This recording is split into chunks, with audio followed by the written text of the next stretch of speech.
Selamat malam para netizen dimanapun kita berada, salam inspirasi bagi kita semua. Menarik begitu kan ya, ditemu manuskrip begitu ya. Apakah ini benar soal warga Rempang begitu kan ya? Penghuni pertama kali ya di Pulau Rempang ini ditemukan diunggah ya oleh Ustadz Abdul Somad begitu kan ya terkait dengan ya manuskrip Belanda tahun 1642 ya. Ini menunjukkan apakah warga Rempang benar-benar pertama kali di situ begitu ya. Bahkan ya katanya mengatakan bahwa manuskrip lama yang disimpan di perpustakaan Leiden Belanda dari tahun 1642 Pulau Rempang sudah tercatat kependudukan bangsa Melayu. Mereka bukti sejarah yang kokoh di Pulau Rempang tersebut begitu. Benarkah seperti itu begitu kan ya? Ketika melihat data itu ya memang ada sesuatu yang kemudian memang di satu sisi warga Rempang sudah ada di situ begitu kan ya, penghuni di situ begitu dan bahkan ya mulai bercampur dengan etnis yang ada di situ begitu. Artinya apakah ini benar atau tidak, tapi yang jelas begitu kan manuskrip ini menunjukkan bahwa ya sebagai orang pertama kali yang kemudian pembukuan terbaik di dunia begitu yaitu orang-orang Belanda di situ begitu kan ya. Saya membacanya karena bahasa Belanda saya tidak paham tapi secara translate di situ menunjukkan bahwa ada di sekiran itu ya warga Rempang di situ yang sudah menduduki begitu kan ya, sudah bercampur dengan etnis yang lain. Apa nggak tahu apa sebelumnya itu ada etnis lain atau tidak begitu. Tapi yang jelas itu menunjukkan warga Rempang sudah ada di situ begitu ya. Dan bahkan di satu sisi banyak yang berkomentar, wah ini apakah ini benar atau tidak katanya begitu. Karena diunggah oleh Ustadz Abdul Somad di situ begitu ya. Ini Ustadz Abdul Somad unggah manuskrip Belanda tahun 1642 ungkap asal-usul penghuni pertama Pulau Rempang ya. Bahkan kebenaran akan selalu menang. Itu manuskrip diketik tahun 1642 ya. Mesin tidak ditemukan tahun itu katanya begitu ya. Dan kalau bicara asal-usul rakyat Indonesia adalah pribumi dong ya, orang Arab, Yaman, Cina, hanya pendatang. Jadi yang berhak menentukan bangsa ini ya pribumi asli, bukan pendatang gitu kan, Tat? Inilah komentar-komentar netizen begitu kan, banyak sekali pro dan kontra begitu ya. Tetapi bagaimana saya menyoroti soal konflik yang ada begitu kan. Kenapa selama ini konflik ini seolah-olah dipelihara begitu kan. Seolah-olah ada sesuatu yang kemudian ya menjadi apakah ini kebijakan pro rakyat atau tidak, tapi yang jelas ya dari pertumpahan darah dan sebagainya begitu kan ya dampaknya ini adalah rakyat di situ, bahkan di berbagai daerah begitu kan ya mengutuk keras terkait dengan adanya Rempang saudara-saudara kita di situ begitu ya. Kalau memang ini dijadikan sebagai ya bentuk dari orang-orang yang kemudian punya investasi besar terhadap itu, saya kira bagaimana keterlibatan ya warga di situ begitu, katanya sudah dibeli begitu kan. Dan pada ujung-ujungnya begitu kan ya, katanya di satu sisi ada yang mengatakan ini tidak dibeli, ada yang mengatakan diusir dan sebagainya. Ini masih masih belum dipercaya walaupun pemerintah mengatakan wah ini sudah dibeli dan sebagainya begitu kan. Tapi yang jelas kenapa masyarakat masih memberontak itu, ada apa begitu kan ya. Rakyat masih memberontak di situ begitu ya. Ini ya mesin tidak ditemukan tahun 1800-an Pak ya, ini katanya bismillah rakyat bersama awas ya, tetapi orang-orang Belanda kan sungguh cerdas di situ begitu. Kenapa nggak membangun pabrik di lahan yang kosong aja? Emang nggak kasihan apa sama rakyat sendiri? Ini banyak sekali kritikan ya pro dan kontra begitu.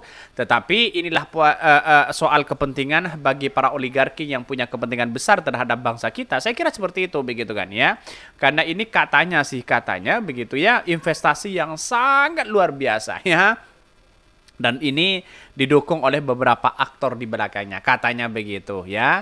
Bahkan ya dalam cuitan Ustadz Abdul Somad ini ya, Ustadz Abdul Somad unggah manuskrip Belanda tahun 1942 ungkap asal-usul penghuni pertama Pulau Rempang. Ternyata begitu kan ya, pertama kali yang menduduki situ ada etnis ya, ada orang Rempang di situ begitu kan, karena sudah mungkin sekarang sudah bercampur atau apa begitu ya. Ustadz Abdul Somad kembali memperlihatkan dukungan ya kepada warga Pulau Rempang yang kini sedang kisruh dan dengan pemerintah. UAS memposting sebuah manuskrip di tahun 1640 yang tersimpan di perpustakaan ya Leiden Belanda. Bahkan manuskrip itu menjelaskan kondisi Pulau Rempang ketika tahun 1849 dalam jurnal Kepulauan Hindia Karya ya Neolbot tahun 1849 berjudul Aku di Malaka, disebutkan masyarakat di Pulau Rempang serupa dengan penduduk di wilayah Kesultanan Johor atau Malaysia saat ini. Bahkan ya dalam memorandum ya Gubernur pertama Malaka Johan van Tuyst ya setelah menyerahkan pemerintahan kepada ya Jeremes van ya Vliet ya pada tahun 1642. Neobot menemukan sejumlah tentang warga asli Pulau Rempang, bahwa warga Pulau Rempang disebutkan sebagai suku asli di sana. Wow. Ada apa begitu kan ya? Apakah benar seperti itu begitu ya? Tetapi kalau memang suku itu adalah suku Rempang adalah benar di situ, masyarakatnya di situ sudah bercampur dengan etnis-etnis tertentu di situ begitu. Kemungkinan besar itu tempat pulau itu adalah benar-benar ya Pulau Rempang begitu kan. Karena sekarang itu yang beredar hari ini katanya tidak punya sertifikat, itu satu. Yang kedua bukan diusir tapi digeser. Ya sama aja mereka begitu kan ya. Karena mata pencahariannya di situ katanya begitu. Bayangkan begitu di pulau itu katanya begitu kan ada ya kekayaan alam yang kemudian ya kekayaan yang super luar biasa ya. Kalau ini dibiarkan maka kemudian akan orang-orang yang punya kepentingan besar, para oligarki yang menikmati itu begitu kan. Ya sayang yang menjadi dampak itu adalah rakyat. Dan bahkan Muldoko mengatakan bahwa ya segera serahkan rumah tanahnya katanya begitu ya. Ini kan sayang seribu sayang, kok masa pemerintah seperti ini begitu kan. Tidak kasihan dengan rakyatnya sendiri begitu ya. Bahkan di satu sisi mengatakan yang manuskrip lama yang tersimpan di perpustakaan Leiden Belanda dari tahun 1642, Pulau Rempang sudah tercatat berpenduduk bangsa Melayu. Merasa mereka begitu bukti sejarah kokoh di Pulau Rempang, cuit UAS begitu ya. Bahkan ya di satu sisi kalau memang ini benar begitu kan apa yang disampaikan Ustadz Abdul Somad, maka kemudian ya orang-orang di luar sana seharusnya begitu kan ya wajar kalau setiap hari begitu kan memberontak di sana begitu. Ya ada perlawanan di situ kan, ini soal luar lingkup begitu kan ya para para warga Indonesia itu sendiri begitu kan ya. Artinya itu pribumi asli di situ begitu yang menempatkan ya warga atau Pulau Rempang ini begitu. Bahkan mereka digambarkan ya katanya tinggal di sekitar sungai dan pegunungan di daerah Yananing dan Muar yang hidup dengan berkebun dan berternak hewan. Di keterangannya UAS menuliskan jika Pulau Rempang sudah tercatat kependudukan bangsa Melayu, mereka bukti sejarah yang kokoh di Pulau Rempang. Manuskrip tersebut seolah membungkam formasi-formasi yang mengatakan jika tanah Rempang adalah milik negara. Juga sebagai bukti yang membantah jika warga di sana adalah pendatang, katanya begitu ya. Ini sudah terbantahkan dengan adanya ya manuskrip ini begitu kan ya. Manuskrip ini tidak bisa dibuat-buat begitu kan ya. Catatan yang paling tinggi itu adalah memang ya orang-orang Belanda di situ begitu. Bayangkan begitu kan. Warga tanahnya itu bukan milik pemerintah, katanya begitu. Itu sah pilik ya etnis warga Rempang di situ begitu ya.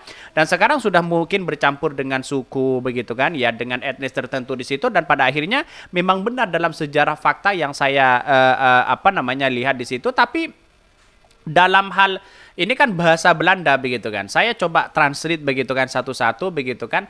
Ternyata dari warga itu begitu kan. Mungkin saya salah atau apa, tapi yang jelas menunjukkan bahwa ada warga Rempang yang kemudian ya benar pribumi asli di situ, tapi sudah bergabung atau sudah bercampur dengan etnis yang lain begitu kan. Apakah ini pendatang atau apa, tapi yang jelas itu pribumi asli ya warga Rempang di situ begitu. Kalau saya baca manuskrip itu begitu ya. Wallahualam, tapi yang jelas ini catatan-catatan orang-orang Belanda yang kemudian bisa dipertanggungjawabkan begitu kan ya. Oke, mungkin itu yang kami sampaikan ya. Tonton terus channel Khodari Podcast Rakyat ini, kan ada berita-berita menarik dan viral setiap harinya. Salam para netizen, salam inspirasi bagi kita semua. Jangan lupa ya di subscribe channel YouTube Khodari Podcast Rakyat ini.